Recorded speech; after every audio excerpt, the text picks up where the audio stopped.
Welcome back to the T Less Travel. Today I'm in Norfolk, Virginia, playing Fairfield Park. It's got 3 baskets, and so I'd figure I'd tell you 3 things that I love about the Pa-5, and the last of them being why I think that you should have it in your bag. So let's get right to it. Hole 1, an unknown distance. UDIS says 96 feet, but also places the geolocation of the basket halfway between here and the basket. But the first thing I love about the Pa-5 is its usable understability. Sure, you can crank it way too hard and it'll turn over, but it's great for holding the Anheuser turnover line. I'm going to try to show that to you guys right now.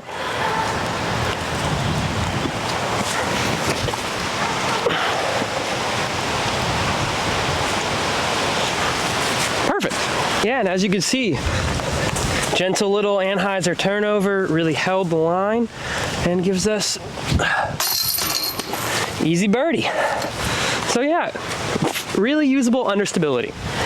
The second thing I love about the Pa-5, and it kind of fits in with the first thing I love about the Pa-5, is that it's great for approach shots. And some of that is its understability, but I really think it's just amazing for you can do like the S-curve that's nose up and have not a lot of it dump out at the end. But I think it's really good, and where it shines is just soft, dead straight approach shot. Something that's hard to do with a putter, but I think the Pa-5 really excels at. So let me try to show you that right here.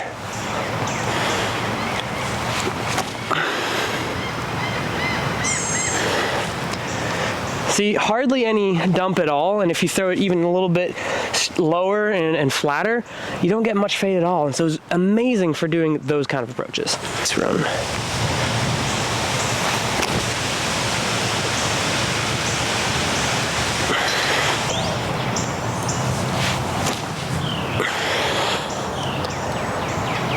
And as you can see, even the one where I threw it much more nose down and a bit harder to get even less fade out of it, it's still really close to the basket. And it's just really great for those tight, tiny approaches. I know this one isn't one of them, but they come up often. Whether you're off the fairway or the fairway's really tight, the Pa-5 can really give you the confidence you need to be able to throw really straight. Hole 3, approximately 360 feet. Due to a camera issue, I was unable to capture my epic shot on this hole, but here's a follow flight recreating what it looked like, followed by me recreating it in a field. This also gives me the opportunity to show you some other shots in the field. Like here's a slight hyzer. It flips up all the way and then starts turning back over. Not necessarily burning, but it definitely never comes back. Here I am doing more of a distance shot, giving a lot more hyzer, giving it a lot more height. It gets up there, and as you just said, it went pretty flippin' far. Here I am throwing it on a fan grip. I tend to get a little bit more control and less turn when I throw it this way. As you can see, it gets up, gets out there, turning, turning, turning, practically a forehand, and then just gently sits down. However, if I throw it with a power grip, it turns immediately, very quickly, and then it hits the ground, it tends to roll. It just cut rolling right out, and so I really don't recommend it throwing it like that or on Anheuser. Also, just doing some forehands here, you see it turns over a little bit. Here it's a little bit too fluttery, but very high, and it will come back. But I really only recommend it on approach shots because anytime I try to put any power, it's just immediately a forehand roller. It's just not really great. Wouldn't you want to use it off the tee in any regards. But if you need something that's really touchy, like maybe a little turnover or just some gentle approach shot, it's your go-to. And that brings me to the third reason that I really like the Pa-5. And that is its versatility. You guys have seen in this video, whether on the course or in the field, that this disc is really capable of touch little approach shots, but also that it can bomb. And I think that's the reason it belongs in someone's bag, is that it can cover a multitude of different slots, and you can feel comfortable doing a lot of different things with just one disc. And that's what this one is to me. This is a disc that I use for almost every approach shot on the course. The reason being is because I like just being able to choose a different little bit of an angle, but getting an appropriate result that I know that I can get because of this disc's versatility.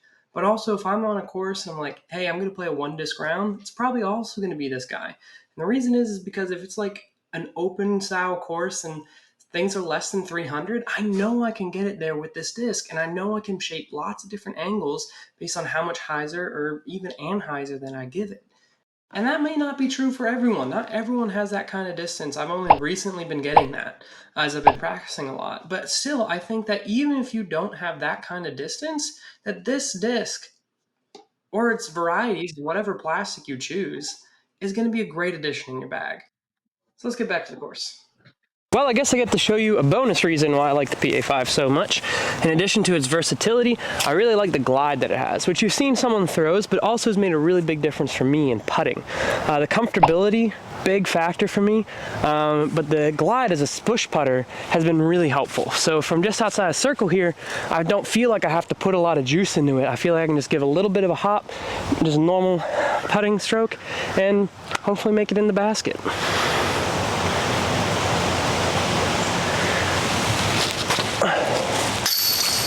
Just like that. But yeah, that's a Pa-5 review. I hope you've enjoyed this video. The T Less Traveled, normally what we do is we just film courses that have never been filmed before, and this was one of those. And so if you like that kind of content, please subscribe. And if you'd like a chance to win a Pa-5, comment below the reason that you think that you could use a Pa-5 in your bag, and I'll pick one lucky winner to get one. But that's T Less Traveled. We'll see you next time. And that putt was not staged.